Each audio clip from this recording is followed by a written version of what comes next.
अस्सलामुअलैकुम बच्चों, कैसे हैं आप सब लोग। उम्मीद है कि आप सब ठीक होंगे। बच्चों, आज मैं आपके लिए जो नज़म लेकर आई हूँ उसका नाम है एक आवाज़। पूरे लड़कों टिकटे ले लो, सर्कस है मजेदार। एक कदमी नगद नारायण होगा नहीं उधार। तोता देखो हरे रंग का, कहते मैं होशियार। बिल्ली है दो कानों वाली, पाँव है जिसके चार। बतख की है चोंच नुकीली, बंदर है दुमदार। पूरे लड़कों टिकटे ले लो, सर्कस है मजेदार।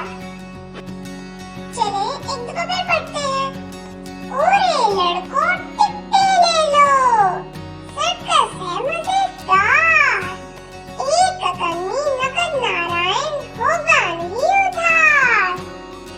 तोता देखो हरे रंग का, कहते मैं होशियार। बिल्ली है दो कानों वाली, पाँव है जिसके चार। बतख की है चोंच नुकीली, बंदर है दुमदार। पूरे लड़कों टिकटे ले लो, सर्कस है मजेदार। तो बच्चों, आपको नज़म कैसी लगी मुझे बताना मत भूलिएगा और इस वीडियो को लाइक एंड शेयर जरूर करें। मिलते हैं एक नई वीडियो में एक नई नज़म के साथ। तब तक के लिए अल्लाह।